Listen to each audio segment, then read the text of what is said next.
This happened to me when I was a child. It's one of those creepy past incidents that still makes my skin crawl to this day. It was one of those humid summer nights where the air is so heavy you can barely breathe. There was a thunderstorm outside, thunderclaps booming and lightning flashing across the sky. I was home alone because my parents had gone out for the evening to celebrate their anniversary. I was tucked away in my room reading a horror novel, which in hindsight was probably not the best idea. Then I heard it, the distinct sound of my phone ringing. I put the book down and walked over to the phone, which was sitting on my bedside table. It was an old, clunky thing with a long curly cord. As I picked it up, the ringing stopped. I stared at the receiver in my hand, confused. I wasn't expecting any calls. And if it was just a wrong number, why did it show my own number on the display? I hesitated for a moment before picking it up. I mean, what was there to say? Hello? Who is this? And then I heard a voice, but it wasn't my voice. It was a woman's voice. A low, raspy voice that seemed to slither down my spine. She whispered something, but it was too quiet for me to make out the words. Then she hung up. I sat there stunned, staring at the phone. I wanted to throw it across the room. Instead, I did the stupidest thing I could think of. I dialed my own number. The call went through and I heard the same raspy voice. She sounded closer now. Louder. Hello? I whispered. All I got in response was a series of clicks and then the line went dead. My heart was pounding in my chest. This had to be some kind of sick joke. My dad had done this sort of thing before, trying to scare me when I was younger. But this wasn't funny. This was actually terrifying. I told myself it was all in my head. There was a logical explanation for what I was hearing.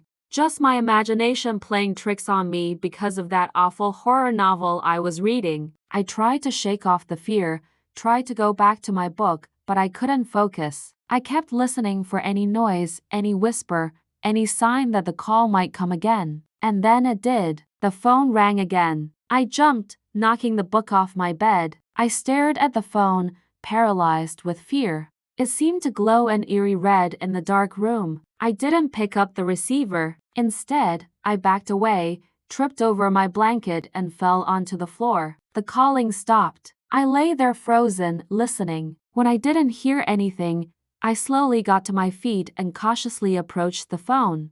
I don't know what I was hoping to see, but when the phone lights up with my number flashing on the screen, I knew I had to answer. I lifted the receiver to my ear and whispered, "Hello." This time I heard my own voice. It was a whisper, raspy and strained. "Don't go near the window." Then the line went dead. I stared at the phone in my hand, unable to move, unable to speak. I could feel my breath catching in my throat. What did that voice mean? Was it trying to warn me? Warn me about what? Before I could shake off the dread that was coiling in my stomach, I heard a noise at my window. I whipped around and stared at it in horror. Outside, silhouetted against the lightning, was a dark shape standing at my window. I screamed and stumbled backward, knocking over my bedside table. The window pane rattled as something on the other side tried to push its way in. I scrambled away from the window, my eyes wide with terror, and then the knocking began. At first it was soft, then it started to get louder, more insistent. Whoever or whatever was out there was trying to get in. The phone slipped from my numb fingers and clattered to the floor. I don't remember much after that. The rest is a blur. All I remember is the terror, the sheer primal fear that something was going to break into my room and rip me apart. I don't want to go into detail about what happened next, but needless to say, it wasn't pretty. All I know is that to this day, years later, whenever I hear a knock at my door in the middle of the night, I freeze. My heart pounds and I wonder if the nightmare is coming back to finish what it started all those years ago.